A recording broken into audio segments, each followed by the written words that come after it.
yes, and if you are renting a home, inform your landlord of what's going on so they can file a they can file a claim on their policy. And if you have your renter's policy, call them and file a claim because you might be eligible for all the additional living expenses as well and their personal belongings too. And let's talk also about the importance of documenting everything and how you go about doing that. You know, we live in very modern times. Things have become way easier. I suggest take your digital copies of everything. Record your home. Keep digital copies of your policies. Keep digital copies of your receipts. Email them to yourself, or keep it on the cloud so you have easy access. Because once your home is gone, all you're left with is your clothing, and I'm sure your phone as well. Because you're gonna take it. You're gonna make it a point to take it with you, and you can access your email on the phone or the documents that you need to access on the phone. So it's very important that we even my passports, I save a copy of my passport digitally on my cloud, and anything and everything that's important, try and save it digitally. Okay, yeah, you know, great advice. We had a supervisor on earlier, and some of the constituents who, you know, either lost their homes, they were having a hard time getting a response from FEMA. They were actually being denied from FEMA already. So she's trying to work that out, that glitch out. But bottom line, what is your advice? You're in the industry, to survivors, and when it comes to applying for help from FEMA? You know, go to FEMA, apply it. I don't know how the procedure is going on at the moment, but besides FEMA, there are other resources available. Go to the local resources that are available. File your claims with your insurance companies if you have them. If you have insurance, file your claims with the insurance company, and they should be able to take it from there. All right. Thank you so much for all that information. Really good information there. Thank you so much for having me here, Alex. Thank you, Marla. And best of luck to you, Rajni. I'm sure it's going to be a busy few months ahead. Really? Yes. It's very heart-wrenching, and we're praying for all the community, our insureds, everybody, and hopefully we'll get through these tough times soon. Okay. Thanks again. Thank you so much. Thank you. Take care. So now we're going to talk about, we're going to bring in Adam Kruger into our conversation, talk about the weather, talk about the winds going into the weekend. Yeah, we talked briefly last time you saw me about the next couple of Santa Ana wind events. Yes, couple is the word we're using here. So I'm going to get to the wind forecast, which we didn't get to just a short moment ago. But let's start here as we have our current red flag warnings done. So we're done with, let's call it event number 1. But event number 2 is this weekend. Event number 3 is next week. So this is the fire weather watch. Areas in orange, and this orange area will likely soon change officially to a red flag warning. And that's going to be in effect from Saturday evening into the end of the day on Sunday. So about a 24-hour window here where red flag conditions are expected. And that means it's going to be gusty and it's going to be dry, and it is fire weather conditions. However, I want to emphasize that just because there's another red flag warning coming or another Santa Ana wind event coming doesn't mean we're doomed. Okay, so the conditions, the weather conditions are there for fires to spread if a fire starts. That's a big if.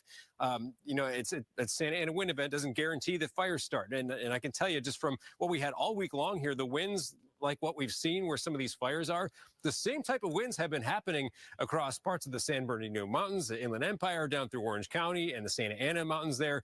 So it's not like, again, a doom and gloom forecast, but it's not great news at the same time. Yes, there are more winds coming and more dry air. So the high wind watch now. So this is likely going to change to a high wind warning, and this would be in effect from Saturday night to 2 p.m. Sunday. And it's the San Bernardino Mountains here where we're expecting winds from the northeast, sustained 35 to 50, gusts up to 60. Not quite the extremity as we are seeing out there, but still very strong winds in these spots like the Santa Susana Mountains and the Santa Monica Mountains, 30 to 40, gusts up to 60. Either way you slice it, we're talking about some pretty strong winds here. So let's look at that wind forecast now as we go into, well, starting first of all now, the winds have really lightened up across a lot of the area. And even the first half of the day, Saturday, we're doing pretty good. We're in good shape. We get to Saturday evening, after the sun goes down, we start to see these wind speeds ramp up, and it's not the same case everywhere. There's a good chunk here of the LA Basin, down south a little bit, where it's going to be a little protected from the winds, even into maybe the San Gabriel Valley a little bit. but you see how there's some well-defined areas, and I say well-defined just because it jumps out at you when you look at the reds and the purples on the map. That's where those strongest winds are going to be heading into this weekend. And so here's a look at, just for example, 4 a.m. on Sunday, we see some spots with the model indicating gusts over 30, over 35. Like we said, gusts up to 60 can't be ruled out. Now we go through the day Sunday, and we see that event kind of winding down. Then we head into next week, and this will be the next one. And keep in mind, now the farther out we go in time, when we look at computer models, the more natural variability there's going to be, and the more a margin of error that it gets greater, obviously, as you go a little farther out in time. So it's hard to be too specific on next week's, but we know the setup is there for winds to blow in from the east or from the northeast, which would be a dry wind, and it looks like those winds will be on the strong side as well. This is just an example of what Monday might look like and what Tuesday might look like, and it's even possible going into Wednesday that we see similar conditions here for next week. So the next event this weekend, Saturday night to Sunday morning primarily. So that's more of a short, like one-time kind of Santa Ana wind event. Then we go to next week, and this one to me looks more like a multi-day, could be a 2 or 3 day type of event.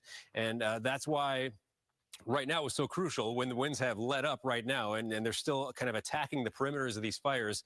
We hope they do as much as they can in the short amount of time they have before those winds start coming back up this weekend.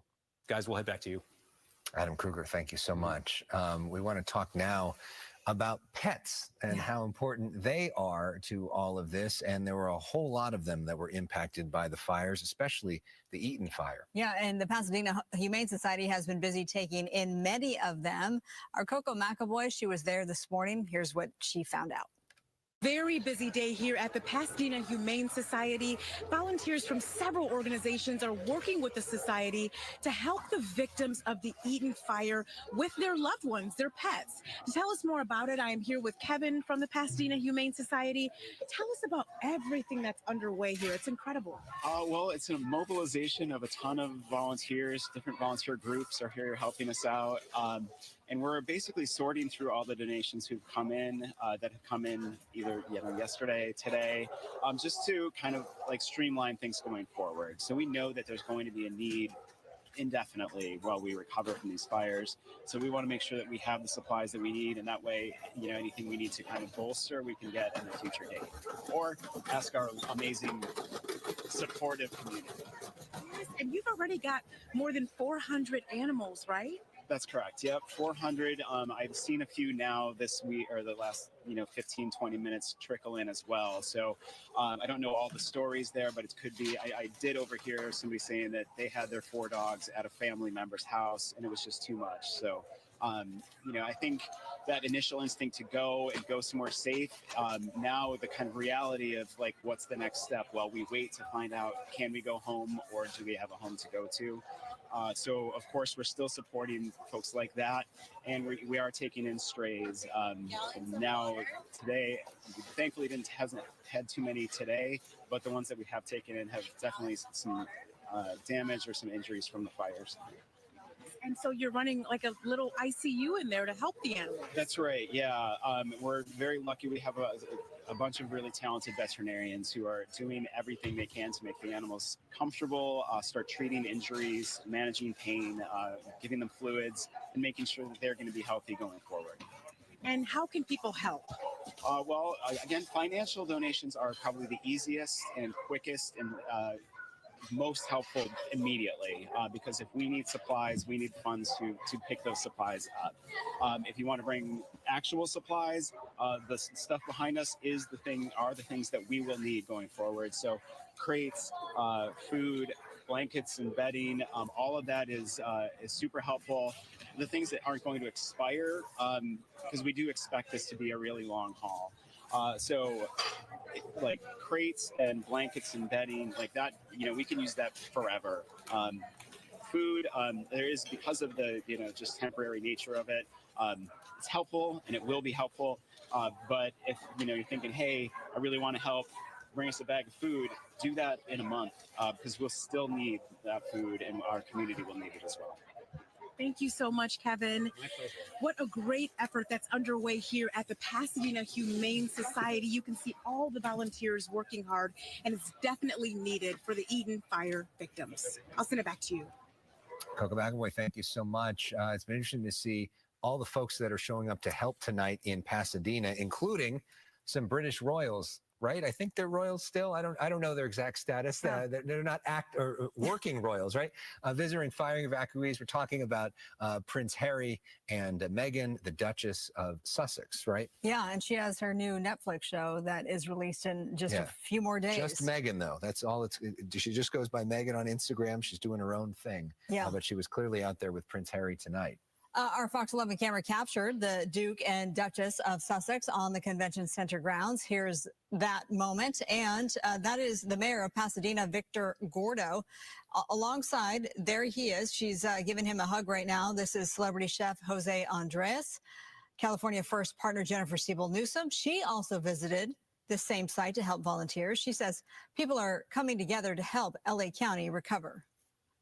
We're going to be in this for a while, but we're going to get through, and seeing all of the volunteerism and people coming together, we're going to get through. And I have a lot of hope and optimism. It's going to be hard, but we have each other. There's this beautiful California energy and spirit that's just blossoming, and people are finding each other, and they're there for each other.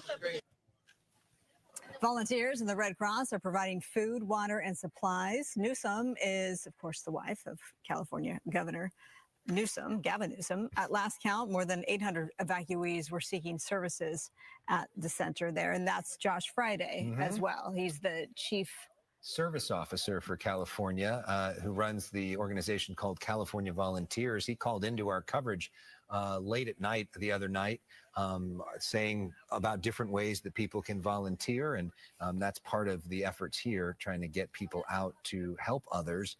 He says the biggest way also a lot people can help right now is really to donate to worthy organizations like the American Red Cross.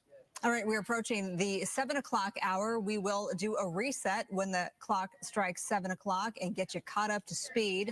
Typically, we will sign off, but not tonight. We haven't done so all week long as we cover these fires. Our coverage continues right now. Our firefighters, the community's firefighters, LAFD firefighters need to be properly funded.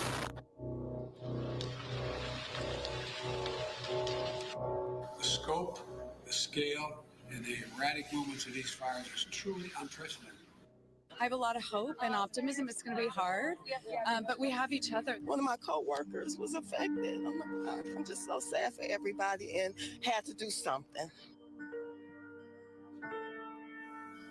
Good evening. Welcome to a special edition of Fox 11 News. We're on at 7 o'clock tonight, preempting Extra with Billy Bush. I'm Alex Michelson. And I'm Marla Tejas. Thank you so much for being with us. Let's get a check on where those several wildfires that are burning right now, where they stand. The largest is the deadly Palisades fire. Then there's the Eaton fire in Altadena, which is also deadly.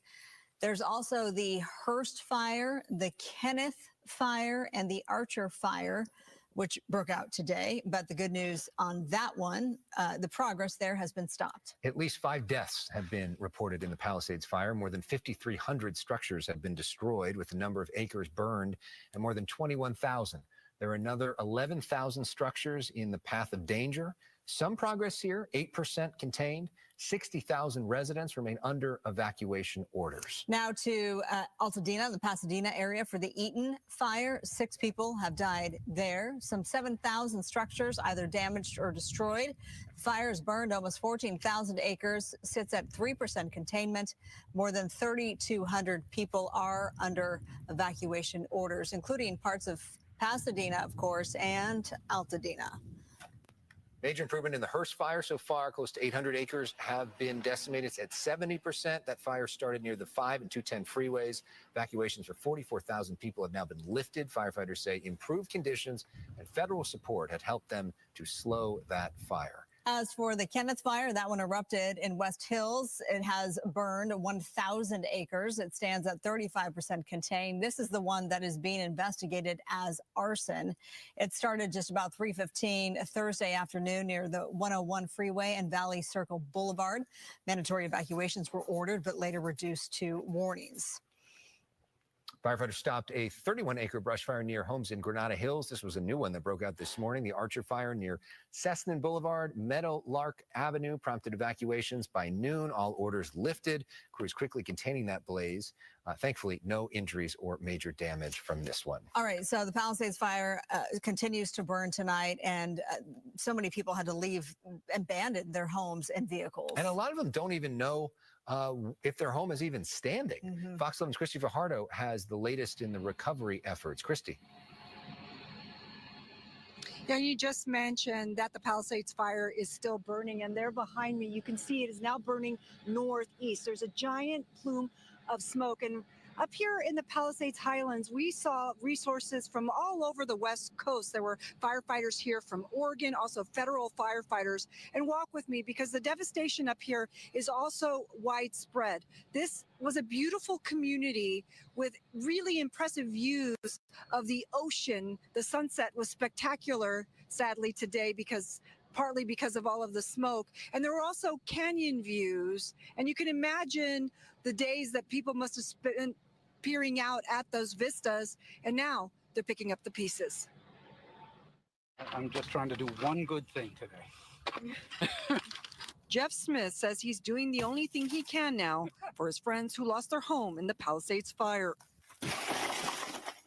Thank you. Picking up the car they had to abandon in such a hurry.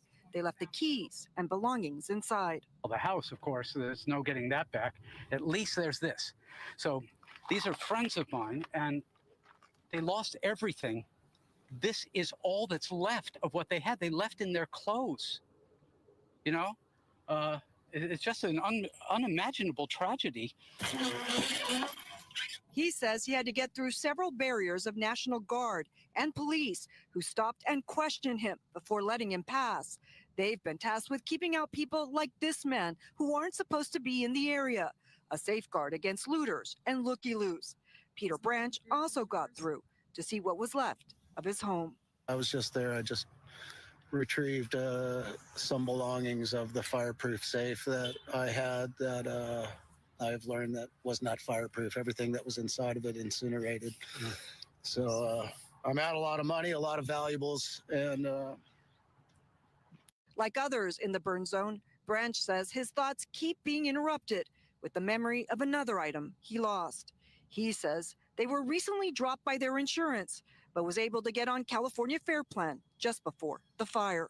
we haven't heard a response from our new agency, even though we submitted a claim in the last couple of days. So right now it's a wait and see. There's a lot of people in line, and got to try to be patient, and that's just that's a hard thing for me to do right now. And you can hear the exhaustion and also the worry in his voice. And the California Fair Plan was set up so that people who could not get fire insurance could at least get basic coverage. But he is worried with so much devastation that funds will run out and there will be no money to pay his claim. And with home after home burned up here, I imagine there are plenty of others who share that fear. For now, though, I'm live in the Pacific Palisades Highlands. Let's send it back to you. Yeah, I asked Governor Newsom that very question.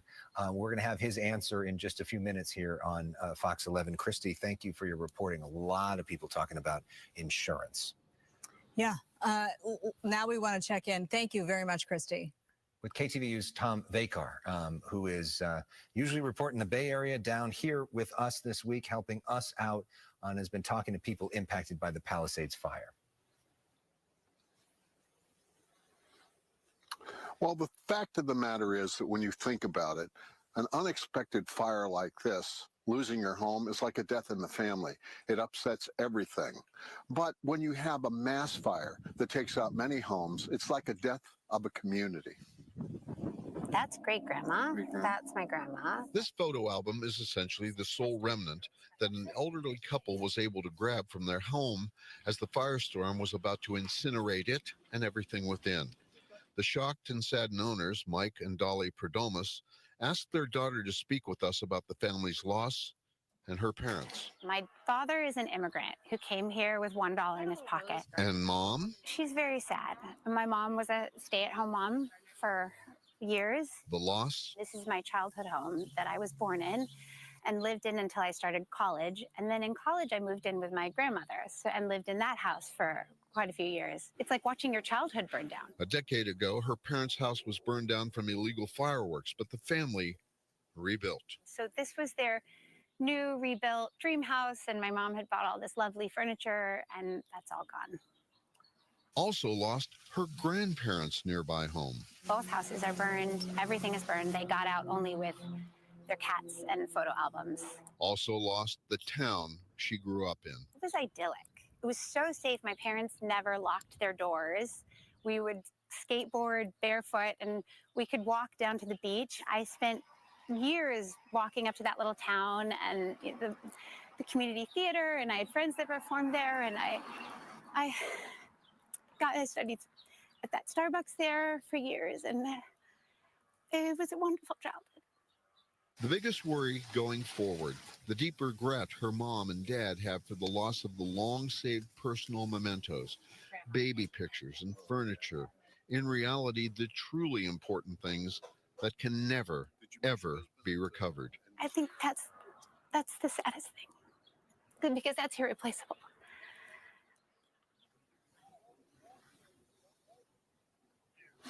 Now, the truth is that in all of these fires and all the big fires I've covered over the years, part of the community does indeed die as people move away and decide not to rebuild. And it takes a long, long time for others to come in and build again. So that's a fact. But this family says this: they are not going to die. And what's going to happen is they're going to rebuild this house and the grandparents' house. Back to you. Thank you so much, Tom Vakar. Why don't we take a live picture, if we can, from Skyfox, because we have some new evacuation orders. This, it looks pretty calm where Tom is, but the Palisades fire is on the move, and we know certain areas it's getting close to. Areas like Mandeville Canyon, we're hearing reports, Mountain Gate, and the new mandatory evacuation is Pacific Palisades, is 1190 North Piedra Morada Drive. That area now being told, get out now.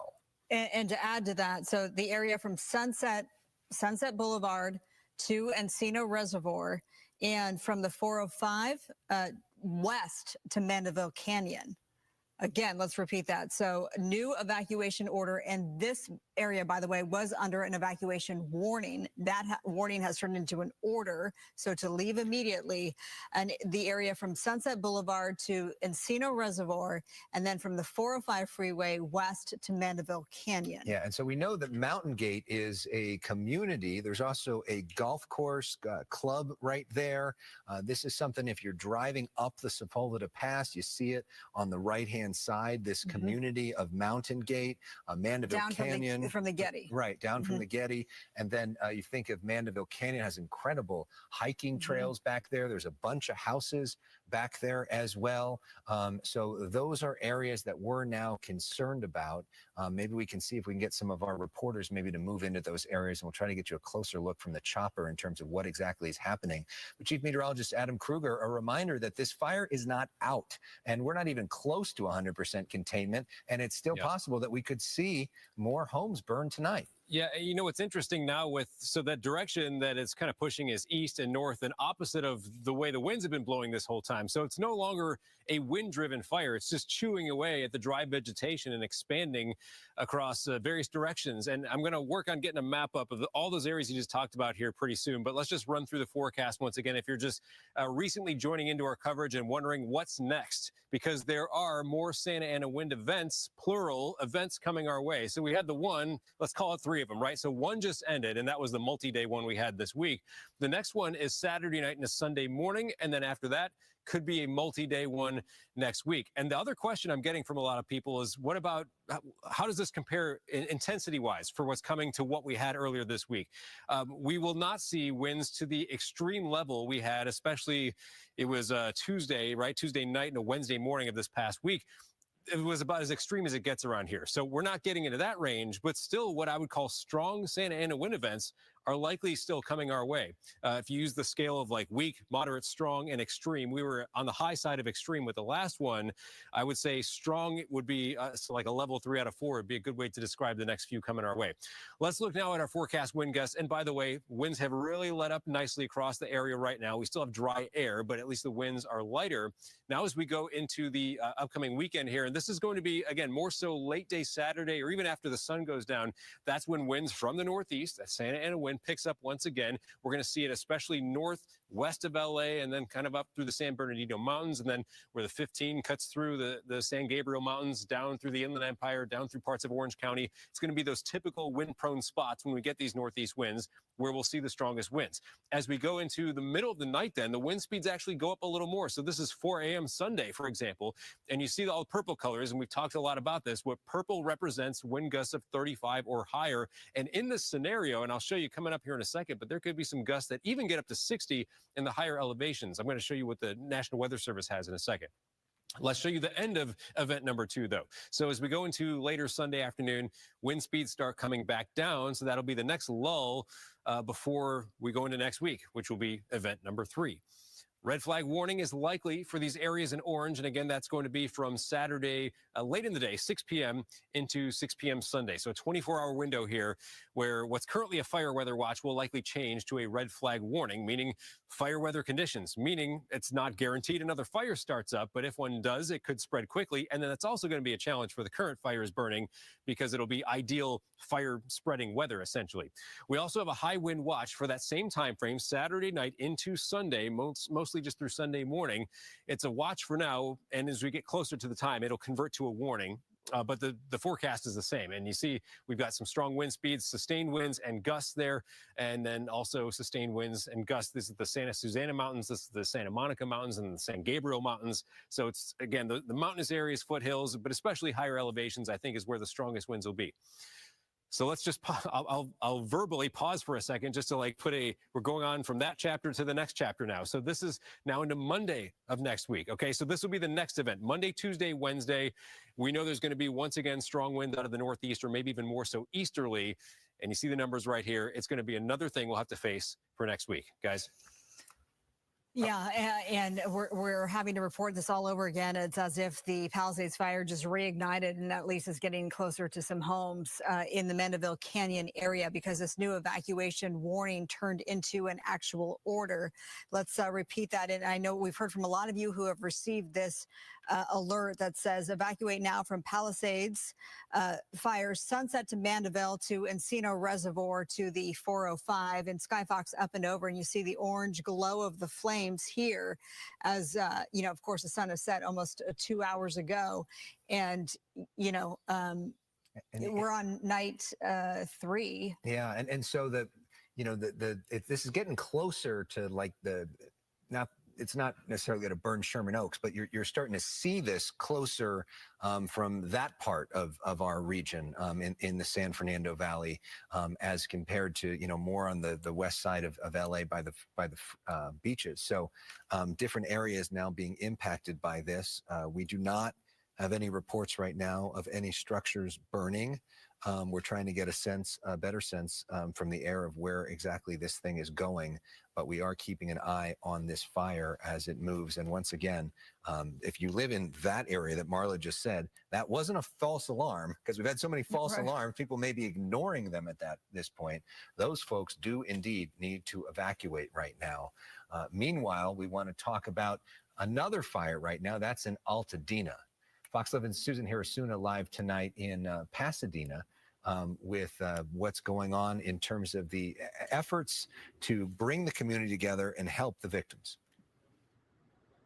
Indeed, there are a lot of people here that have been trying to help the evacuees here at the Pasadena Convention Center. There was a lot of what you would call celebrities and politicos here as well, including Senator Adam Schiff, also the mayor of Pasadena, Prince and Princess, or Duke and Duchess of Sussex.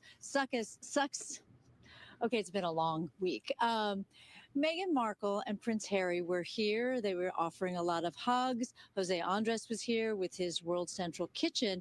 There's also the effort to help people get reconnected to their loved ones if they've lost contact. And we got some good news about the woman that we told you about earlier this afternoon. Lorraine Brathwaite has been found. I don't have any details beside the fact that her nephew has texted me to let me know that she has been found. However, we did have contact with another person who's looking for what she calls her person, her family's person. His name is Peter Blinn. Here's her story. This is Isaiah Brathwaite's second visit to the Eaton Fire Evacuation Center. He's looking for his aunt, Lorraine Brathwaite. We lost touch on Tuesday. My brother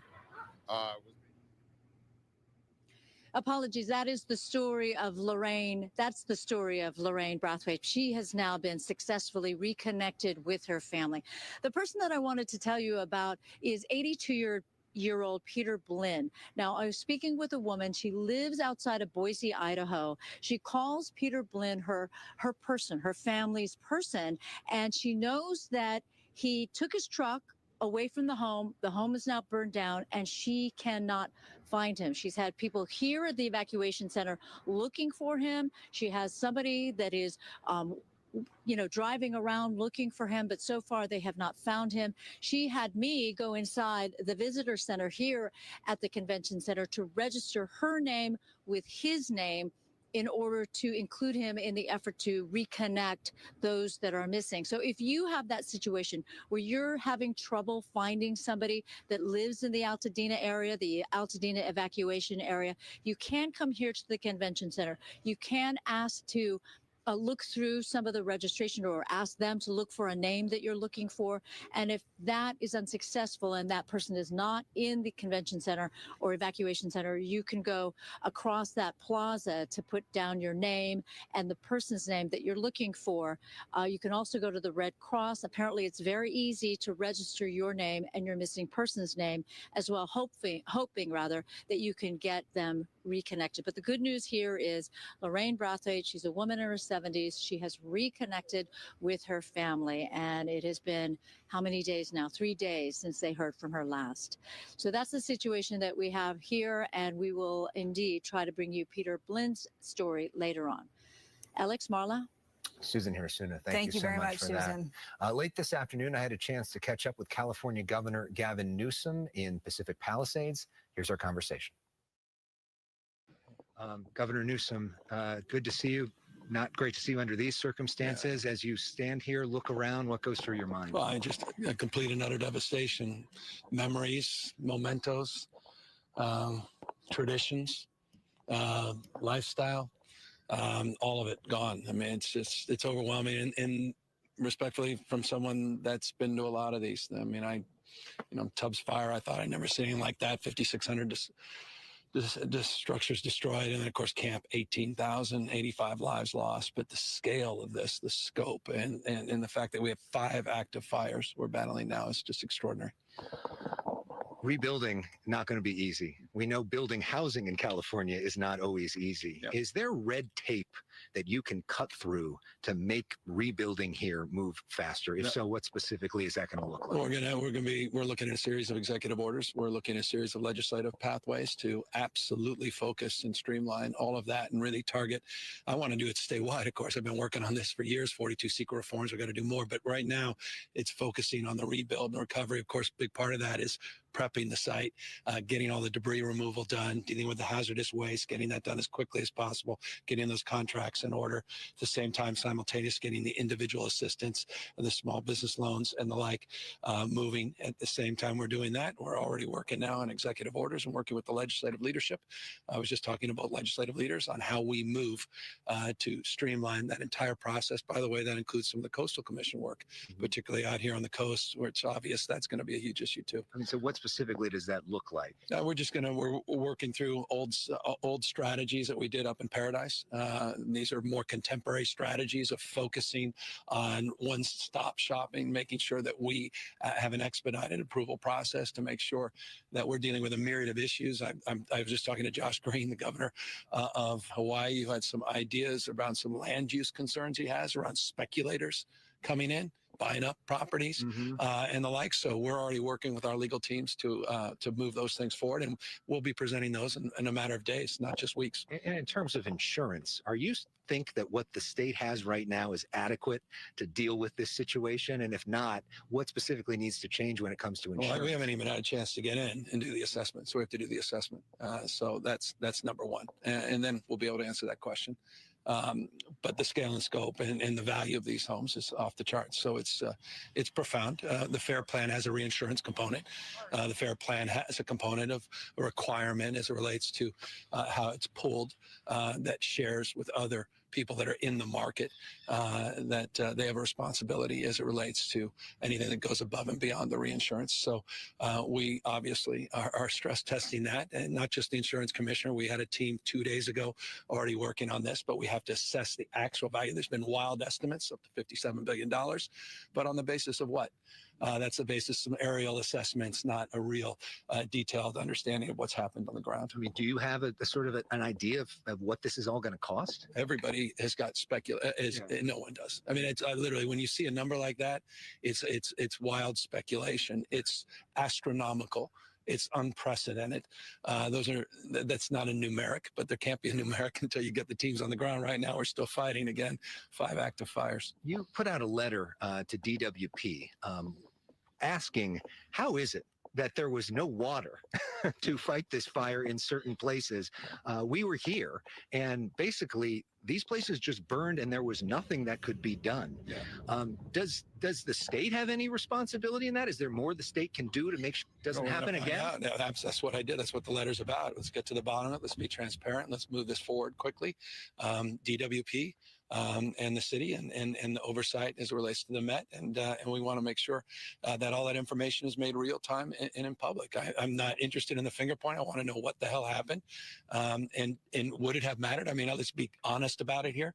I've talked to all my experts, all the firefighters I've been with. They said we could add an engine on every house in 90-mile-an-hour winds with all the pressure in the world.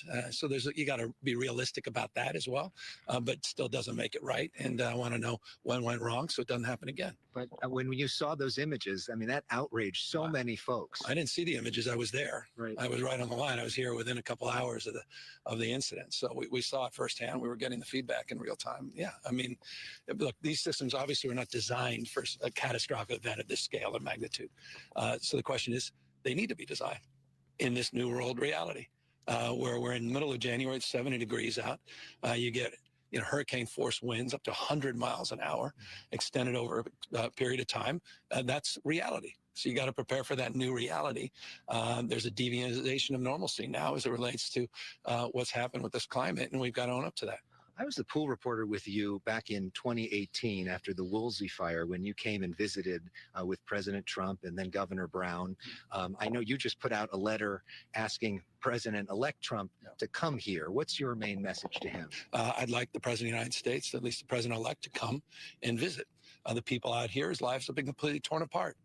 I want him to visit and understand the magnitude of this scope, what happened to the American people that happen to reside here in California. And it's with an open hand, not a closed fist. And I'm not interested in politicizing an event like this. I don't like the banality of it. I don't like the inhumanity of that. I would like people to focus on a collaboration between the executive in Washington, D.C. and in the state of California to help rebuild a community that's been completely ravaged. We know we've seen some public back and forth, but have you two talked about this? No. And have you reached out to him? I just reached out today, specifically. Correct. And he's not returning your call? I just reached out to the President of the United States. We invited him to come here. I worked very well, as you know. You made that point as it relates to the Woolsey fire and the Camp Fire when we first met, ironically. We worked very well during COVID. And so that's my intention, has been from day one. We've said 100 times, open hand, not a closed fist. We're also not naive. And I think we have all the evidence in the world that bears fruit to the notion that we're not naive to prepare for a different reality, a radically different reality compared to what we just experienced in the last few days. You had a major disaster declaration that was done within 36 hours of this fire, which is extraordinary and unprecedented. You had 100% commitment on reimbursement for folks. You got a president that's just today is trying to figure out loose ends as it relates to significant work we do on infrastructure and parks and playgrounds and schools. And that will be an announcement we hope we can make in a matter of hours. I'm not interested in the theater of political consternation. That's what he's interested in. And I think it's pretty shameful, personally, but it shouldn't extend beyond this. I want to turn the page. I think everyone does. And just to be clear, when you're talking about a president, now you're talking about President Biden, because we're going back and forth between the two I'm presidents. talking about the current president of the United States that's done everything right without asking for anything in return, without leveraging anything, with decency and respect to the people here in this community and to the American people, and I think in the spirit of this country. And just lastly on that, I know President Biden is trying to set this up where we get funding for the next 6 months. Are you concerned that President-elect Trump may try to stop that? Well, you should be. We all should be. It passed its prologue. So let's do everything in our power to avoid that. I mean, it's the idea that you had to ask that question, and I'm giving you a straight answer, and the answer is we should be concerned. It's obvious to anyone. So that's why we want to come out here. Do the right thing. I just want to move on. This is an emergency. We can do all this dance, and we have differences of opinion as it relates to all kinds of issues and values, and that's fair game. And that's important. That dialectic's important. But having this kind of friction when it comes to emergency response with emergency responders, these heroes, 12,000 that are on the front lines right now, taking care of people, making sure people are still alive. We're still doing emergency maintenance, evacuation. We're still concerned about flare-ups and spotting. You got kids right now that don't have money for baby formula, and we're trying to get them disaster assistance. You have folks in hotel rooms that have money only for tonight and don't know what's going to happen, haven't even had a chance to see their homes here, it's standing, or it's here and it's not standing. We want to get them emergency assistance over the course of the next 18 months. That's why I was with the FEMA director today. And that's what the President of the United States and I are talking about. And I'd like to have that conversation with the next President of the United States in a couple of weeks, and not have this back and forth that's rather childish from my perspective. Any bottom line message to the people of California tonight? Well, we care deeply about them. We have their back, and we're going to continue to come back until this is completely rebuilt. And I know it's rote and cliched, and even saying it's rote and cliched, but we will be built back better and stronger. And I'll give you testament to that. I mean, up in Paradise right now, you have insurers coming back into the market. The kids are back in school. It hasn't been completely rebuilt, but you won't even recognize the progress that's been made. The houses are stronger. They're more resilient. There were lessons learned. They've been rebuilt differently. We were able to fast track a lot of that development, address the anxiety around property taxes, anxieties that people had in the short run about even paying their income taxes, backfilling the property tax loss to the school district. All those things we're working on right now with the legislature through executive orders. We know how to do this. And so it's about accountability, transparency. That's what the letter is as it relates to DWP. What happened with the local water and the pumps, just set it straight. Just let us know what happened. Is it just overwhelming the system? A lot of people think it's just that. Was it the pumps? Was it the pipes? Was it some other, something else that happened? And let's get to the bottom of that. And let's turn the page as it relates to the new incoming president. We'd like him to have the spirit of the current president and have the backs of people so we can recover. And this wonderfully iconic American city could come back as a tentpole of this state and the tentpole of this country. Governor Newsom, thank you so much for the time. Thanks for being here. Thank you.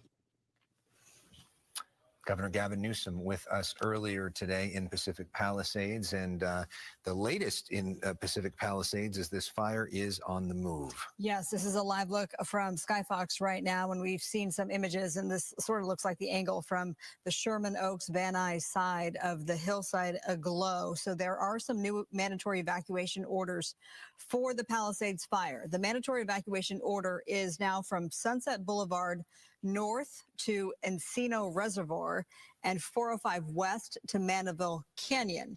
There's also a new evacuation warning. So people west of the 405 to Mulholland to Roscommare to Sunset need to prepare to evacuate. This is per LAFD. Wow. And you see a map of that on your screen right now. That's a pretty big area. And you know, we do have the choppers up in the air tonight, which should make this a little easier. But, you know, this is a massive fire that's already on the move. This isn't like one of those new fires that just started.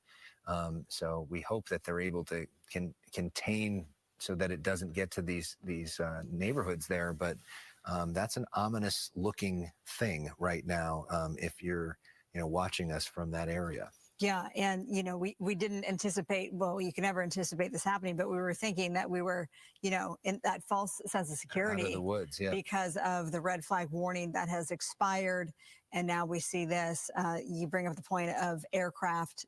Let's hope that we see some of that tonight, because clearly that needs to happen, especially because those winds are not nearly as bad. But again, we're out of the woods, if you will, just for, less than 24 hours, because our chief meteorologist, Adam Kruger, he's been saying that those winds will pick up again starting Saturday into Sunday, and then a little more reprieve Sunday into Monday, and then another Santa Ana wind event Monday, Tuesday, Wednesday, and that's aircraft. We see some of that, and we know that pretty sure that the Encino Reservoir is something that's used sometimes for some of this firefight in terms of getting it water too, and that's part of this. So we want to go to Zach Sauce, who is here from KTVU, our sister station in the Bay Area, reporting for us this week, who's been talking to people who already were impacted by the Palisades fire. Zach.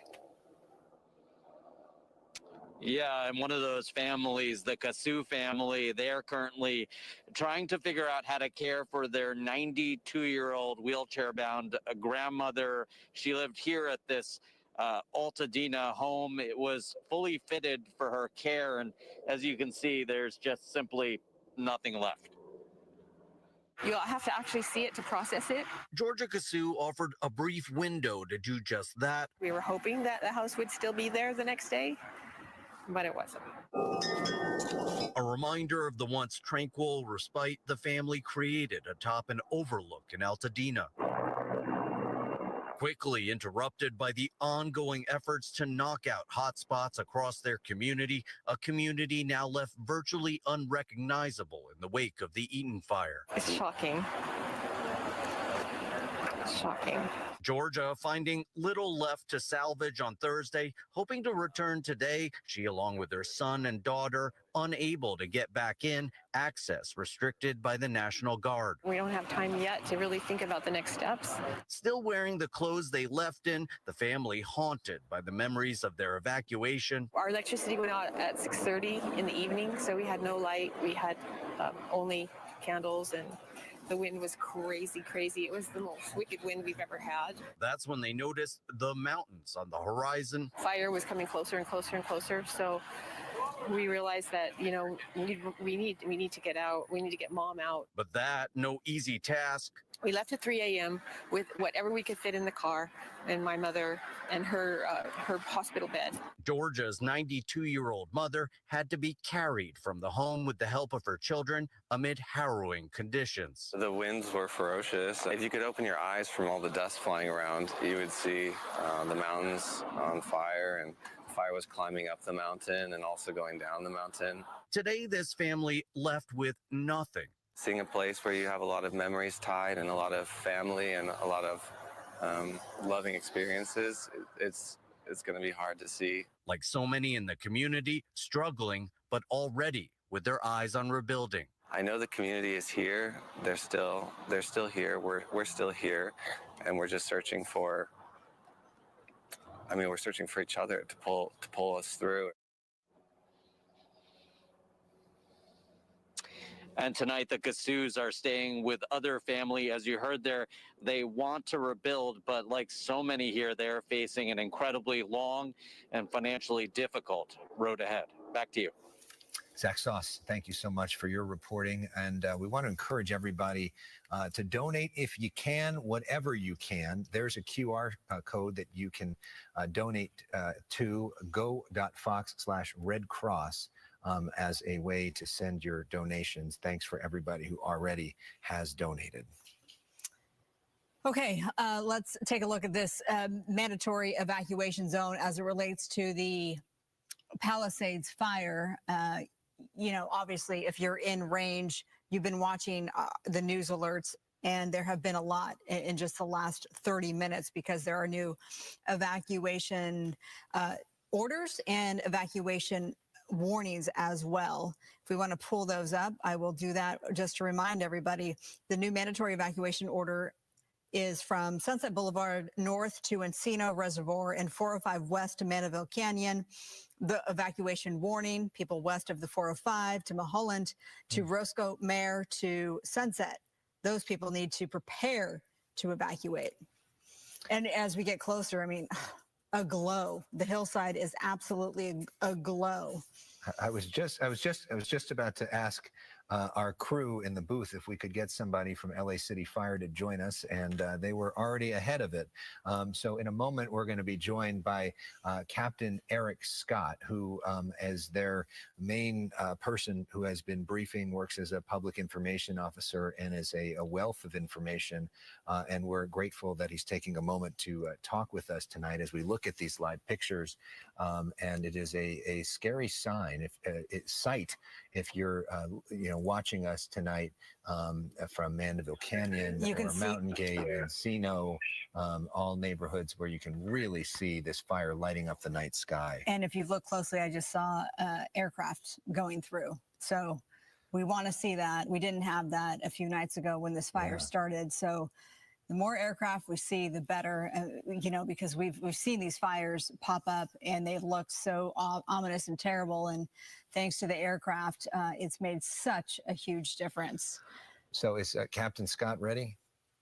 All right, Captain Scott, first off, thank you for all that you've done to keeping all of us informed over several days. You are one of the best in the business, and we're grateful for your knowledge and expertise. What do our viewers need to know right now about where the Palisades fire is going? Well, thank you for allowing us to educate people. And number one is we want people to get out of Mandeville Canyon if you're in that area. Let's just be clear. So this is the Palisades fire. We're seeing a significant flare-up on the eastern side of it. It is burning in a northeast direction. And the good news is we have 10 helicopters that are on it. So we're hitting this hard from the air, but we are dealing with enough wind that it is diminishing some extent of the water drops, but they are making good progress. Additionally, on the left side, or the west side of the fire along our divisions Union and Victor, we call it, we're taking resources from there where it's a little bit of a quieter part of the fire. We're reallocating them over to the area of concern. Additionally, we put 2 strike teams into Mandeville Canyon. And the challenge with Mandeville Canyon is it's a one-way in, one-way out predominantly until you get to sunset. And we train with those residents and neighborhood councils to ensure that they know there are times they even have to evacuate out on foot. And we have had those drills with them. So that's part of the challenges. Another good thing is we do have reservoirs nearby, so our helicopters are able to gain water very quickly and come back to battle the fire. Great news about the 10 helicopters. We were hearing reports that homes in Mandeville Canyon, and those homes are massive, and we're hearing that some of them have already caught fire. Can you confirm? I can't confirm that right now. I'm at our operations center where the incident commanders who are running that, but we're kind of running in between meetings. I stepped out to grab your call. So regardless, people that are watching this need to know that that whole area is threatened. And really simply, it's, Sunset Boulevard to the south. You got the 405 to the east, and up to like north end would be Ventura Boulevard. So that's a pretty big box. Now, you might recall the Getty fire burned through that area. However, it's been a number of years, so some of that vegetation has grown back predominantly when we had a ton of rain a year or two ago. And then we're worried about any ember cast getting across the 405 freeway that would go into the Skirball burn footprint. So, we're certainly not out of the woods. We've had so many different fires that have been breaking recently, from the Hearst fire in Sylmar, the Eaton fire up near Pasadena, the Keith fire, the Kenneth fire that was going in Ventura County. We had Hollywood Hills, Sunset fire, and we could go on and on and on. The reason we're mentioning all of those names is we know your viewership is going well beyond the Palisades area. Sure. And we know that there's, out of 470 square miles of Los Angeles, about 20% of that has brush. So if you live near the brush and you're listening, be prepared to have your Ready, Set, Go program to be enacted. We want people to be in the SET program if you live in the brush right now. I don't care where that brush is in Los Angeles. You're in SET. You're not in Ready. and be prepared that we might tell you to go. And if we do tell you to go, please do so. Can you talk about how it may or may not be different fighting this fire compared to some of the ones that you just mentioned? In the last few days, we saw the Kenneth fire, we saw the fire, the Sunset fire. They sprang up. They looked real dramatic. You guys were able to get a lot of water on them from the air very quickly. And in about an hour, hour and a half, a lot of the danger was gone. Here, you've got this massive fire that's already burning and on the move. Is this different at this point, fighting this fire compared to fighting those? You know, the real challenge is not so much the name of the fire or where it is, it's how windy was it at that time period and what are the target hazards of where it's at. So this has turned into a massive burn footprint that is not going away despite everything we're throwing at it, including mutual aid and the fire engines from even other states. But the challenge we're seeing is these winds are picking it up, and these embers will go to new brush, and a lot of this brush hasn't burned in some time, and it's died. So even though we had some rain in the recent past, it doesn't resurrect dead brush. So this is very susceptible. Our other concerns are that we're going to be seeing some very sunny days coming up. So that's going to preheat these fuels even more. And then after that, we're going to get a few more wind events. Nothing like what we had the very first day on the 7th with those historic 100-mile-per-hour gusts that just absolutely were unstoppable no matter how many fire engines we had to put at it. So it's just an ongoing challenge that we're having throughout Los Angeles. Your firefighters are tired, but they're leaning forward and they're up to the challenge. So please, I'm going to leave you with this. Just remember, pay attention to the evacuation warnings. We know people have notification fatigue. We know LA County is having some challenges with their WIA alerts. Do not turn those WIA alerts off. We are definitely in fire season, but know that we have teams on this, 10 helicopters in the air. We're redirecting our other resources that are on the less busy portion of the fire and bringing them to the priority. So we're getting a handle on it, but this has got potential and people need to be prepared. And thank you for sharing that with your viewers. I just have a real quick question. You know, great about the 10 helicopters and redirecting resources. The super scoopers, I know that they're on loan. We only have one because the other one was damaged by the drone. Does that go up at night? Is that lone one that we still have, will that go up? You know, I'll have to see if that's part of our aircraft right now. But you brought up, we have 10 aircraft regardless. You bring up a good point, though. Why did that aircraft go down? Why is that important piece of firefighting equipment not being used? Well, an individual used a drone. So we know people want to see the damage. We know some people want to see maybe even their homes, or they want their viral videos, whatever it is.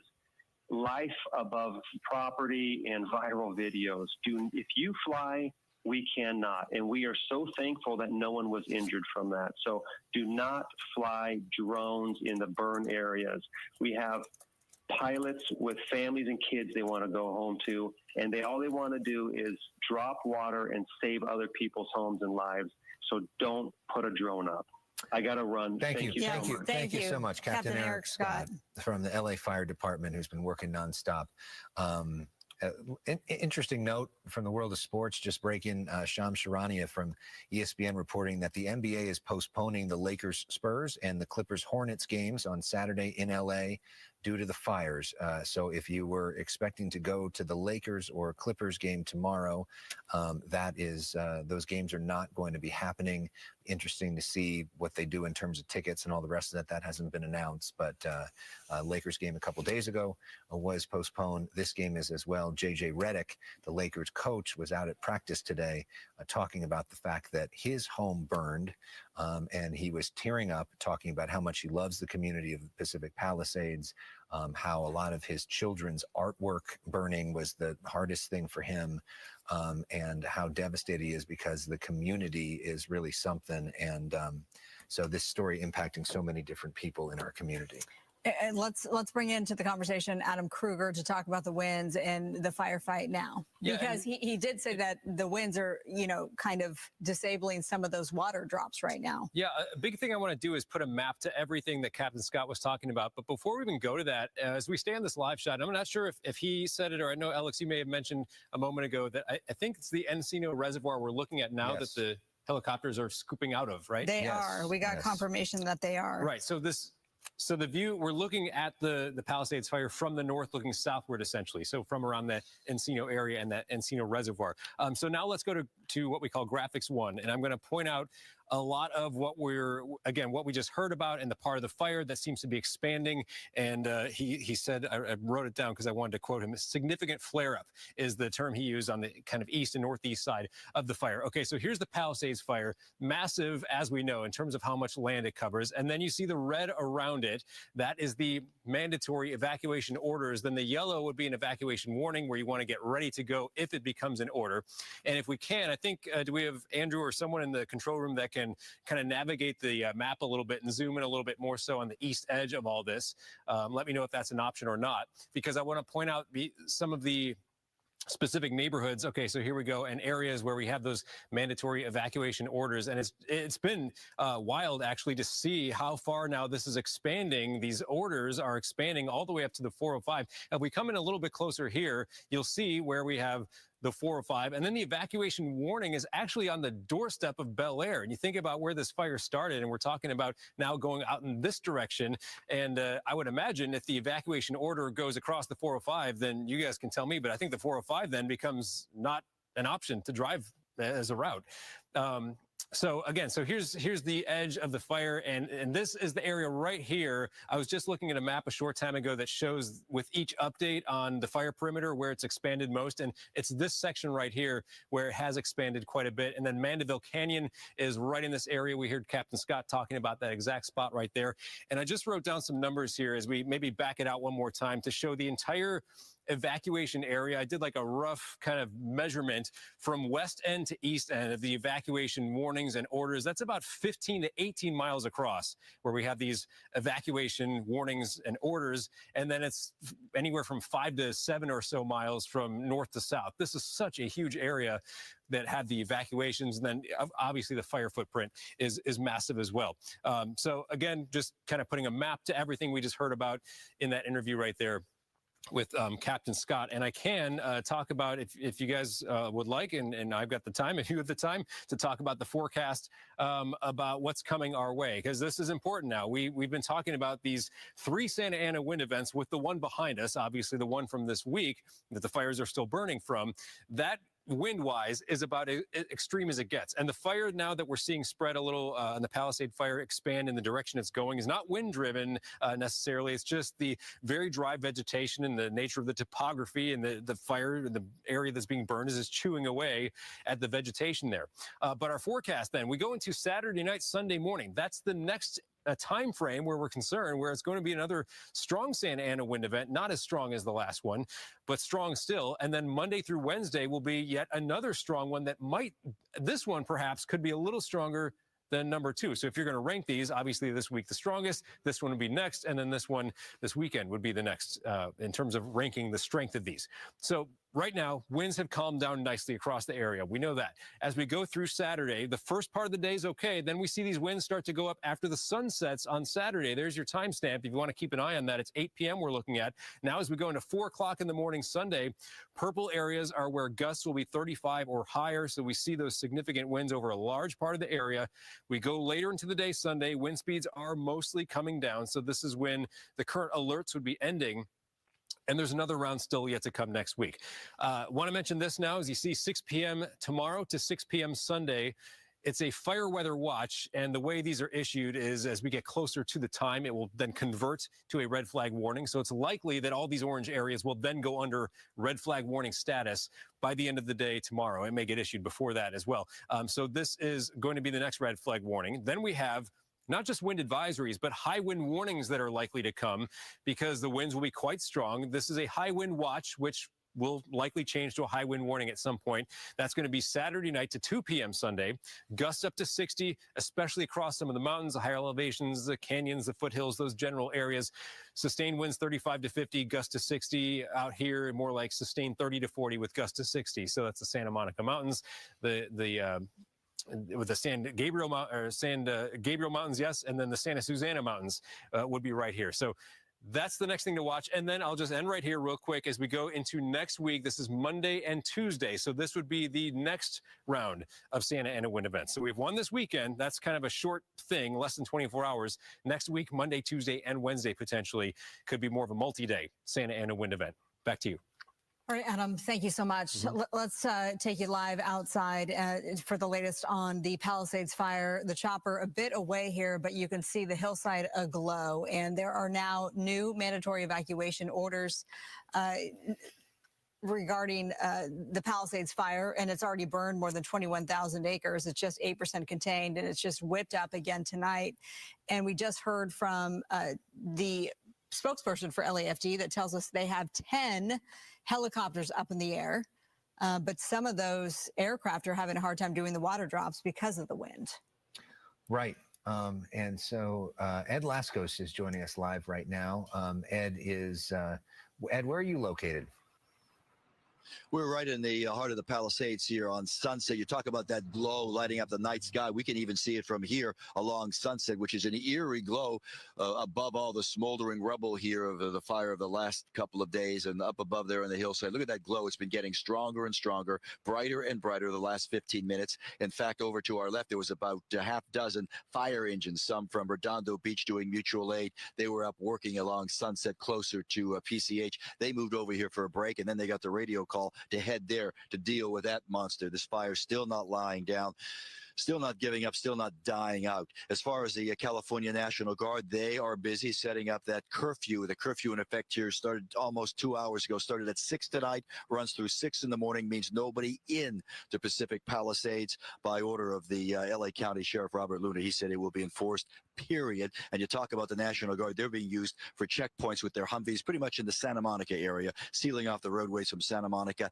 over here into the Palisades, along San Vicente over at 7th, Lincoln down to Ocean. They have their Humvees there, nobody getting through here. So all we see at this point are some engines going back and forth on Sunset and lots of law enforcement protecting against looters. Talking about the chance of trying to get into with some checkpoints, let's take a look at some video from a little while ago. One of the other big checkpoints is on Allenford, as LAPD crews rush in here to set up their curfew at 6 p.m. And then the checkpoint at Allenford and Sunset, what they've been doing all day long, well, for the last several hours, really, some of these evacuees have been waiting up to 6 hours here, lined up car to car, bumper to bumper, waiting to get to that checkpoint for a police escort in to what is left, they hope, of their property. Many hoping they would find something still standing. Others, as they came back from that escort, in tears, saying there was nothing left. So in any event, all of these folks were waiting, and then at 6 p.m., as promised, they shut it down because the curfew took effect, and that brought this storm of emotions. Listen.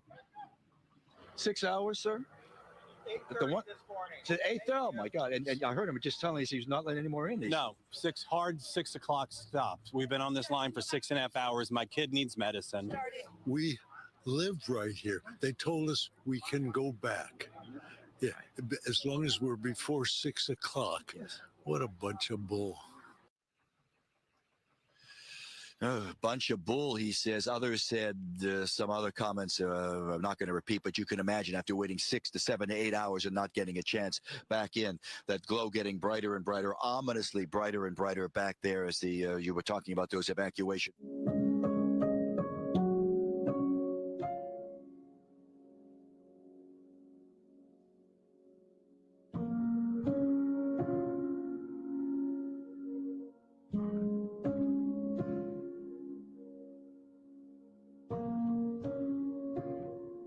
Door. So they're taking the looting very seriously. They're taking the curfew very seriously. It runs till 6 in the morning at that checkpoint at Allenford and Sunset. LAPD's telling everybody who left tonight, come back at 8 in the morning. They'll start it up at 8 again. They take, if you have the proper ID to show that you can get in here, you lived in here, they'll take about maybe 5 cars at a time up and let you see if the property is still okay. For now, that's the situation here in the Palisades. Back to the west side we go. Yeah, that line moves really slow. Ed, thank you so much for that. We continue to follow the Palisades fire, which is moving right now towards the Mandeville Canyon area. That's an area to be especially concerned about at this moment. There are new mandatory evacuation orders, which were issued within the last hour. And we are, keeping track of what exactly. Very many in shelters. And so we know that so many people are either staying with friends and family or they're staying in home. Thank you for reaching out to us that some homes were already actively on fire in Mandeville Canyon. I asked the spokesperson for LAFD if that can be confirmed, and he could not confirm it. But the bottom line message is this is a serious event. And oh, I love that. I love the shot there of the aircraft and another water drop. That we have to take this very seriously, as we have been since Tuesday at 10:30 a.m. when this fire broke out. It's now burned more than 21,000 acres. The evacuation warning, again, not warning, pardon me, the order.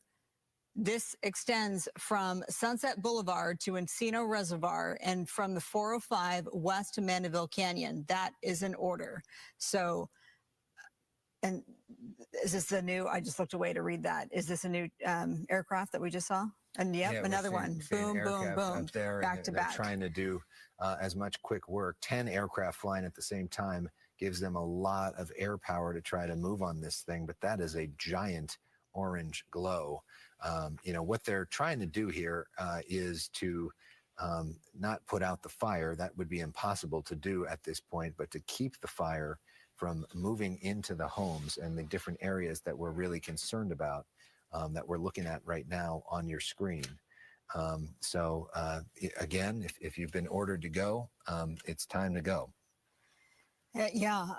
So many people reaching out saying, I'm evacuated. Our executive producer here at Fox 11, she was evacuated.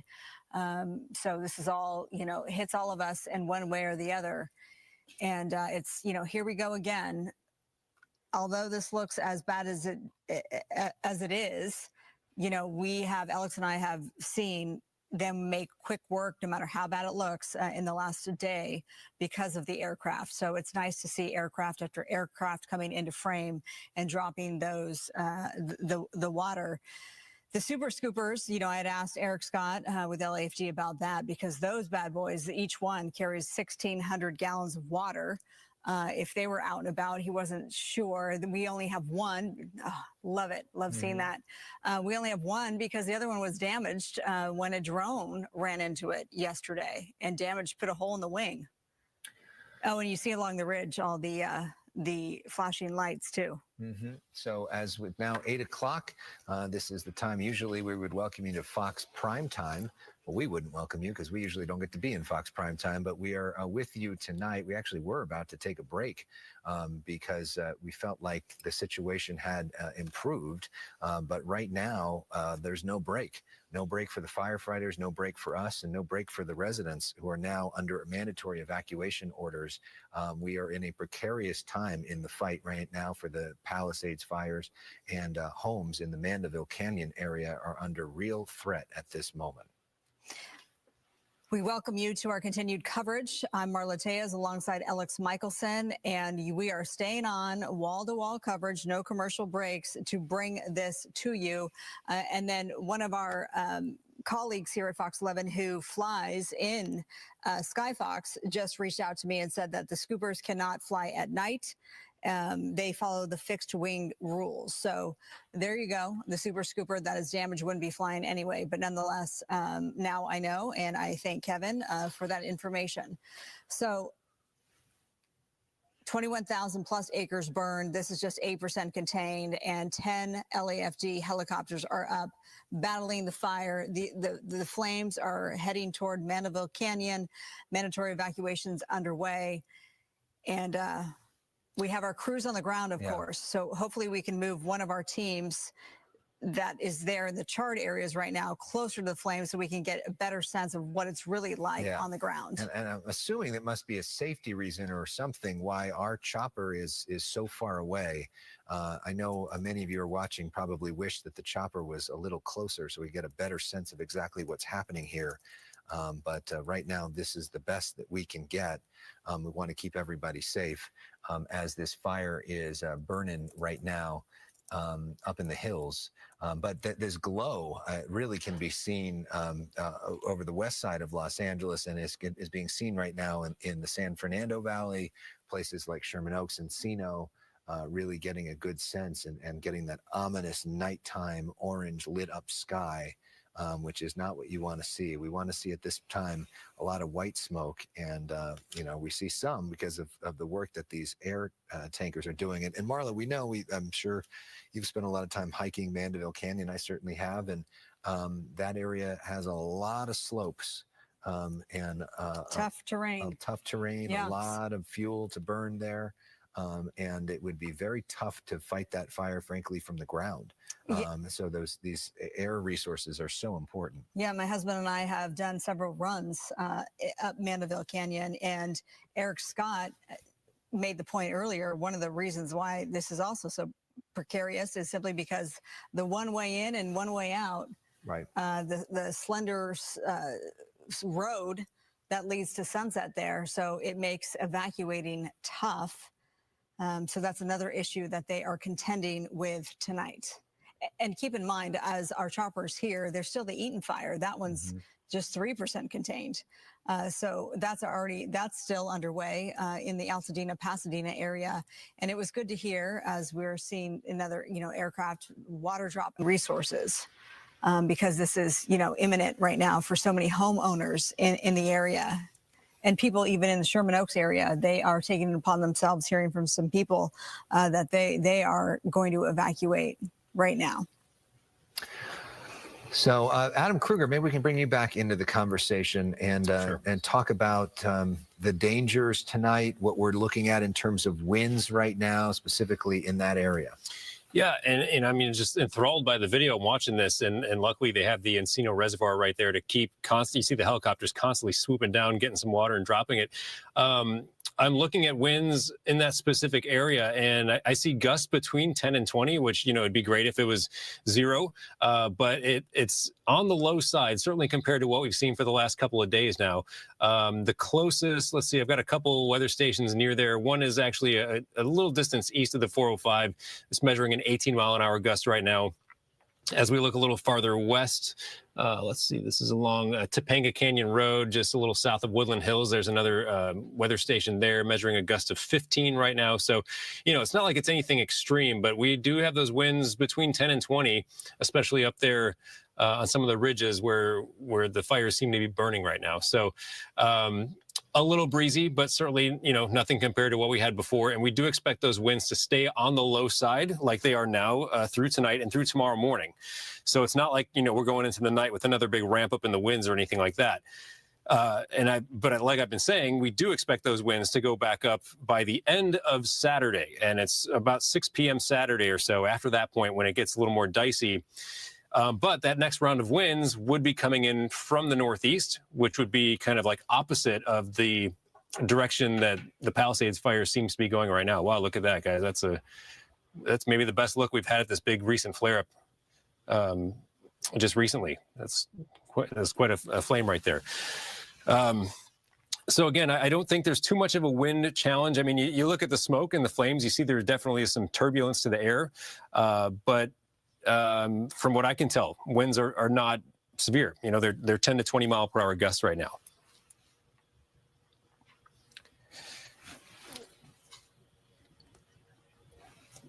We can, if you'd like, we can, well, I don't want to get too far. I don't want to get away from this video. We can go quickly, though. I'll show you if we go to our weather graphics here. Just kind of a quick view of what we expect the winds to do going forward. So again, I talked about the next Santa Ana wind event. That would be really starting to come up and come together by tomorrow evening. So here's just a snapshot of what our model thinks it would be like at about 10 o'clock tonight. You can see there's just overall pretty low winds across the area. Same thing as we go through the night. maybe some fluctuation tomorrow morning, but this is when it gets more concerning. Once we get past sunset tomorrow, after 6 p.m., after 8 p.m., somewhere in that time frame, then we start to find those Santa Ana winds picking up again. And it would be winds from the northeast. And, you know, like we're seeing right now, the wind direction still, even though there are light winds, they are from the northeast, and we see the fire going the opposite direction. So that's mostly because of the topography, and the fire likes to go uphill, right? But also just it's dry vegetation burning next to other dry vegetation, so it's just going to kind of chew away at that and going in all directions. But at least wind-wise, those winds will be coming from the northeast, blowing to the southwest as we get into late day Saturday. But here's the time frame, and it's not just around the Palisades fire, but many other areas, and even away from where we've seen fires, there will be some concerning and very likely red flag conditions by Saturday night through Sunday morning. And then we see some improvement as we go through the day on Sunday. So that kind of would conclude the next Santa Ana wind event by the end of the day on Sunday. And next week still looks concerning. So I'll get to that in a moment. But as we show you the red flag, well, I should say fire weather watch now for all areas in orange. This will likely change to a red flag warning at some point as we get a little closer to, so maybe that happens tonight or tomorrow morning. They'll probably officially switch this over to a red flag warning. And again, includes a large part of our area.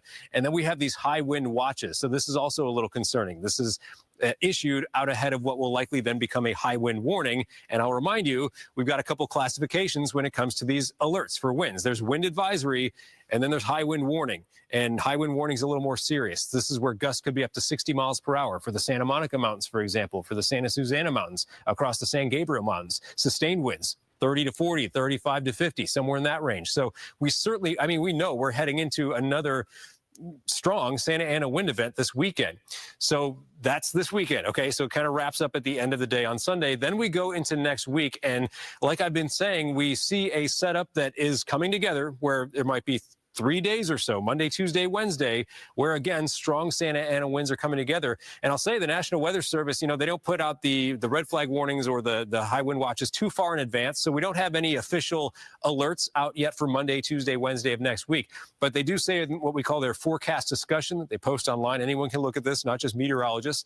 But in their forecast discussion, they are indicating that next week's winds are looking to potentially be stronger than what we expect for this weekend. Not quite to the magnitude that we had earlier this week, which is as extreme as it gets, essentially. We had the hurricane force winds.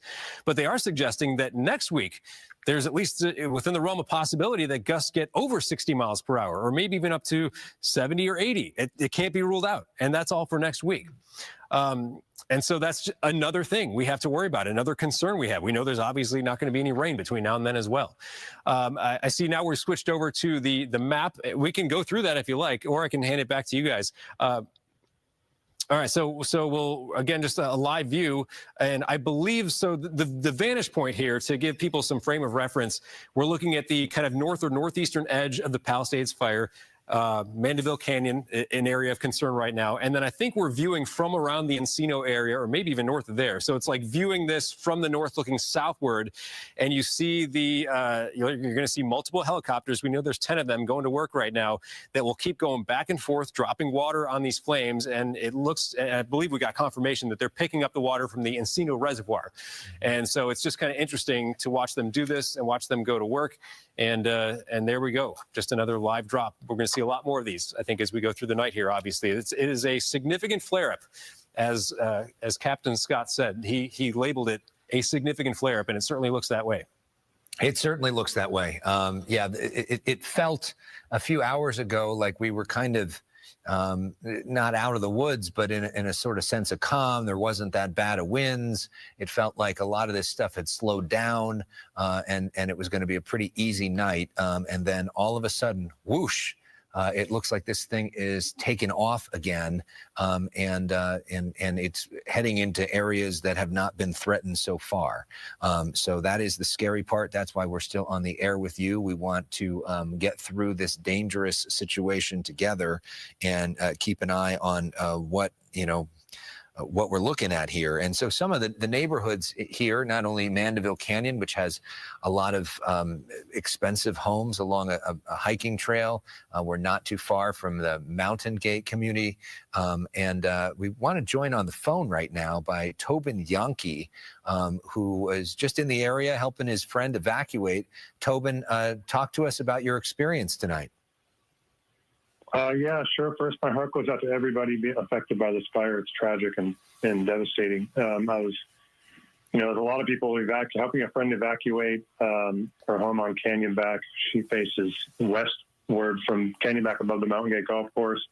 I arrived there about 5 o'clock and could see the ominous clouds kind of west of the West Ridge Trail, Sullivan Canyon. And by the time we left her house at about 6:45 p.m., the fire was over the West Ridge Trail Road and coming down into Mandeville Canyon pretty quickly. So, and right towards kind of the north end of Canyonback Road and towards, kind of a straight line right towards the Mountain Gate Golf Course area. So, and moving really fast. We were astonished. It was mesmerizing in some ways, but we packed up as much as we could and just got out of there. But there were a lot of looky-loos, and saw one police car coming up the road as I was leaving. And, that was about it. Again, that was about 6:45 p.m. So who knows how far that fire has gotten since then. Did you see any homes burning when you were leaving? I couldn't see any homes burning. I know Mandeville Canyon, towards the top of Mandeville, there are a few very nice homes and, up there, but you just can't see down into the canyon that far. But the fire was quickly, it was moving at such a rapid pace. It was awestruck at how fast it was moving. It was sort of one of those things like, whoa, here we go. Yeah, I talked to my friend, and there were people on the street like, let's get out of here and hope for the best. But it certainly didn't look good. It was kind of bearing down on that street and towards those neighborhoods up in, around the Mountain Gate Golf Course at the time. So I don't know what the fire department's doing, but it's there for sure, and it's intense. So, and fast. Had you kind of breathed a sigh of relief tonight? Like I think I sort of kind of did. Like we were kind of done with this? I actually did. And what's interesting is I had a go bag, and I live in Brentwood on the, southern edge of this, and I'm in the level, the what do they call it? The set is part of the zone, the watch set, right on the edge. And I thought I was breathing a sigh, and now I got everything packed and more ready to go just in case. So this is pretty insane. Did you see when you were leaving a bunch of neighbors that were leaving as well? Did it seem like people were taking this seriously? Up on Canyonback, are you referring to? Yeah. Oh, yeah. So the neighbors were hightailing it out of there. A couple people had U-Hauls in their driveway trying to throw as much stuff as they could into their U-Hauls before they left. That's interesting. The person I was helping was in tears. She had been there for, as many people are in their homes for, decades, and a lot of history and art and just kind of like all kinds of stuff, memories that they're just saying goodbye to. That's an interesting, hopefully not. We don't know of any of the homes burning, and we have seen some amazing work by these fire crews in the air over the last few days to basically have no structure loss in some of these what look like really ominous clouds. So we don't want to say that until we have any reports of that or actually see it with our own eyes of anything burning, there's a real good likelihood that they'll be able to return to their homes, but there's also a possibility that they won't. And that's interesting. I haven't heard of that people, knowing that there's this threat going, have rented a U-Haul in case they have to evacuate, knowing that they could get more stuff out of their house that way. Yeah, I found that pretty astonishing to see. Yeah. That's the kind of level of preparation, I guess you want to call it that. But, we're out of there safe. We got the animals out and things like that. But I will say, what would be interesting is Mountain Gate, the Canyonback neighborhood, has an HOA, and their HOA pays to have goats permanently grazing on the backside of their ridge, down 50 or 100 feet or more. And so I'm interested to see how effective that is, because I think that could be a benefit to a large part of the mountainous area in around Los Angeles. But yeah, and when we look at this picture, I don't know if you're able to see our picture right now, but you get a sense from this shot of how big that plume is and how many people live nearby. Right now, we're not into that area, but once you get into it, there is just a mass of people. This is an area, near the 405 freeway. You can see it from the 101 freeway as well. There's just so many homes there, which is, why it's so important to try to get as much water on this from the 10 different aircrafts that are flying right now to try to prevent it from getting into those neighborhoods. Well, Tobin, we're glad that you were able to get out safely and that your friend was as well. And we wish you the best and hope that everybody is okay. Thank you, and my thoughts and prayers to everybody affected by this fire. Thank you. Thank you very much, and thanks for calling in. We appreciate you sharing your perspective. So this thing is really moving. Hopefully that airdrop are able to stop it and prevent it from doing anything worse. But scary moments. Nobody wants to flee their home, and nobody wants to think about the possibility that they may not be coming back to their home. But that is a realistic possibility that we all have to live with. And when we think about what Adam Kruger was just talking to us about, that the winds are going to be even worse. And next week, here we go again, not as bad as last week, but pretty darn bad. It raises the possibility of this particular fire being moved into other neighborhoods. And it also raises the possibility that if there was another new fire or perhaps a new arson fire, that fire could spread really fast. While many of us sort of started thinking of today as into the recovery phase of this, we are still in the fire disaster phase of this. And let's hope we don't have more homes burning, but it's certainly a possibility tonight when we look at these images. Hey, Adam, in terms of the wind gusts right now, what are we looking at? I know you just gave a report, but Sure. Can you remind us? Yeah, just there's a couple weather stations near there, and it's really nothing that looks too concerning to me. On average, between 10 and 20 miles per hour. So I would think that's something they can work with as far as the weather goes. And we don't expect it to get any stronger tonight or even tomorrow morning. It should remain on the low side. So we've got a little bit of weather good news there. But quite a situation on our hands here, I will say. And so, and this is why, we saw, and you mentioned it earlier, the new evacuation orders really expanded quite a bit off to the east and northeast of the Palisades fire. And this is the reason why. And so, we'll just watch. Again, I'll tell you as far as the weather goes, though, we're in a good window right now through tomorrow morning, even midday tomorrow. And then those winds, they start to ramp back up once again. And that's where we're going to get into a situation where we're concerned. We'll have red flag conditions, most likely starting at the end of Saturday and going into Sunday morning. And then, I hate to even say it, but we've talked about it. Next week is another round, maybe Monday through Wednesday, another round of Santa Ana winds that are going to pick up. So right now we're okay. We're good for another, 12 or 16 hours, something like that. And then it starts getting a little worse late day tomorrow. Well, that's why it's so important that they do have the aircraft up and they are able to fly, and we see water drop after water drop, and hopefully they can get a handle on this thing. And, we've said it before, but I think it bears repeating that when these fires have broken out live on the air and it looks so terrible, they have done incredible work really quickly and gotten those flames under control. We saw that with the Kenneth fire yesterday that started in West Hills and burned toward Calabasas. We saw it in especially the Sunset fire. Remember that? That was a couple nights ago in the Hollywood Hills. And that just looked like that was just going to light up that entire hillside. And 0 structures were lost. And even the Studio City fire that we showed you live on the air, yes, that did claim 2 homes. And we're so sorry about that. But that one also looked like it was just going to light up that entire hillside. But quick work goes a long way. That's the moral of the story that I'm trying to tell right now. So let's hope that that is the case.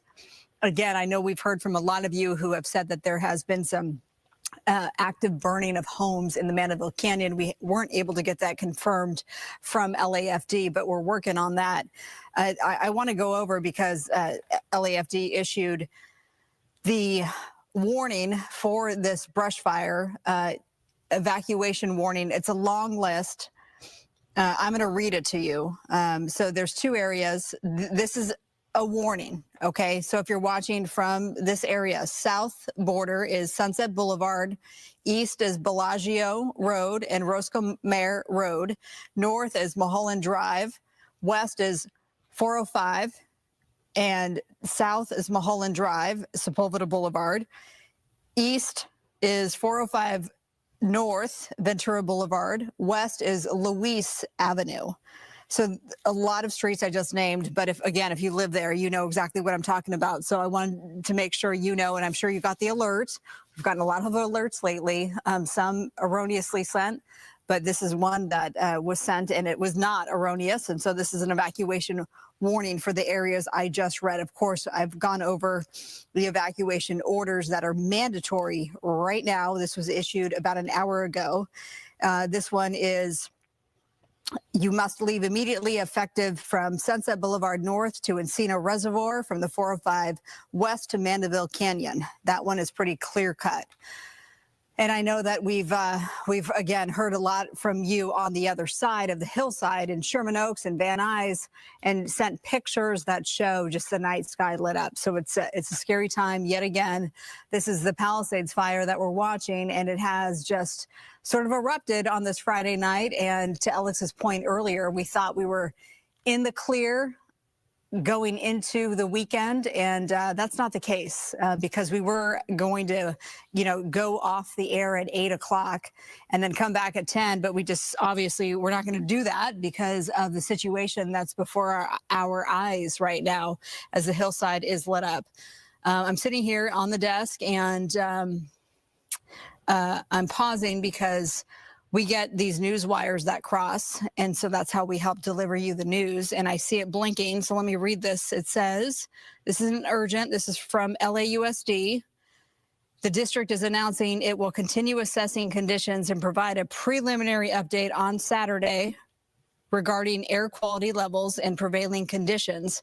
And then a final decision will be made on Sunday, at which time schools will communicate with families. So we know that LAUSD has been out. They canceled classes because of these fires, of course, today and yesterday. As far as my memory serves me, I don't remember on Wednesday, but I know for sure Thursday, Friday, no classes. And now they're saying they're going to take the weekend to assess for Monday. And again, we just heard Adam say that another round of Santa Ana winds will pick up on Monday to Wednesday. So it's just back to back to back to back. It's a lot to deal with, especially because, right now our focus is right here in Palisades, as it should be, on the fire there. And yet in Altadena and Pasadena, there are hundreds who are still displaced because of the Eaton fire. And the Pasadena Convention Center, that's been loaded with hundreds of people seeking refuge, as they've been told to leave their homes because of the Eaton fire. And that one only has 3% containment. This one here has 8% containment. And as we're seeing it sort of explode on this Friday night, you have to remember, you have to think about the fact that those containment lines got a lot wider, right? If you're going to have to put a containment line around the Palisades fire, and now that it's spreading as quickly as it is on this Friday night, that endeavor to contain this fire just got a little bit more difficult, unfortunately. So we are in contact with LAFD. We're monitoring them to bring you the latest information. The last couple of nights we've been reporting on several active fires all at once. And this is definitely the one that's, got our attention tonight. And primarily our focus is now on the Palisades fire and the Eaton fire, because the Kenneth fire, that forward progress was stopped. The one that broke out this morning on Good Day LA, we were showing that to you. The Archer fire, that one looked terrible when it started up again this morning in Granada Hills. They got that under control.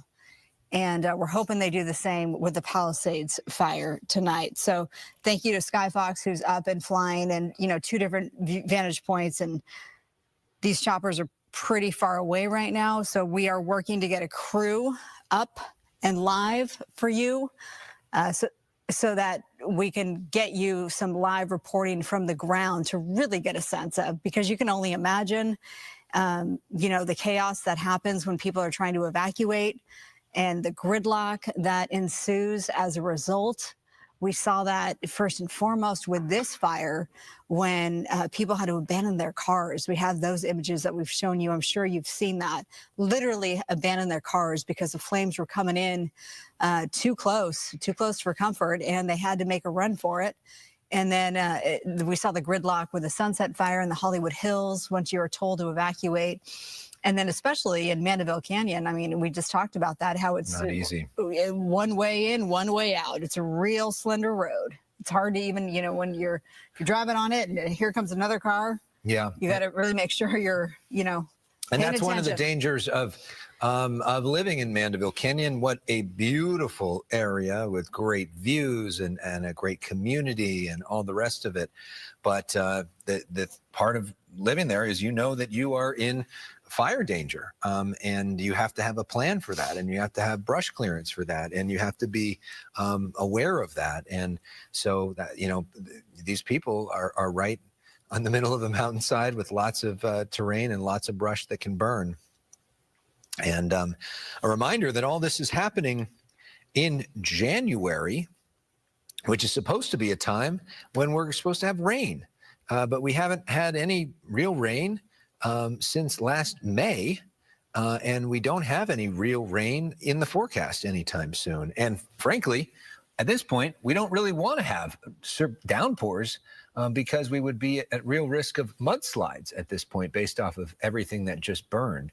So that's going to be a challenge when that eventually comes. The good news for us, we get so much of our water from Northern California, and they've had some good storms in the Sierra, which is a source of a lot of our water. So we are not in a drought-like situation, at least not yet. And we had a really good year last year. Of course, we could do a lot better job of storing our water, which is a big story to talk about going forward. But tonight, the imminent threat that we're focused on is this particular fire and new evacuations now for folks impacted by the Palisades fire. Also, just getting word that under the evacuation order is the Getty Center. And, you think of the Getty Villa, right, in which Santa Monica. which we were just covering because of this fire. I mean, that's how big the swath is. I was making the point that the containment lines just got a lot bigger to actually contain. Right. So the Getty Center is now under evacuation. Fortunately for the Getty Villa, yes, the vegetation was damaged and charred, but the actual building and the precious artwork and museums, they were saved. But just like the Getty Villa, the Getty Center, it is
and retain you as a valued policyholder.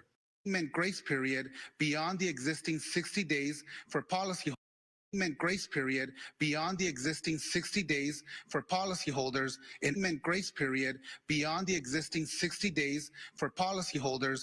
Grace period beyond the existing 60 days for policyholders in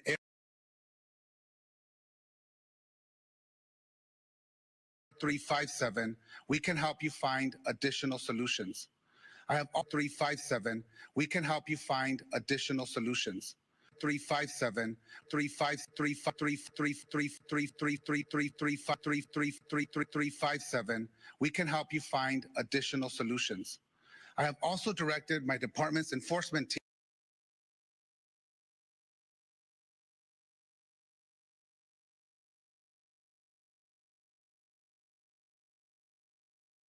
staff, and representatives from insurance companies available so homeowners can obtain answers and take the action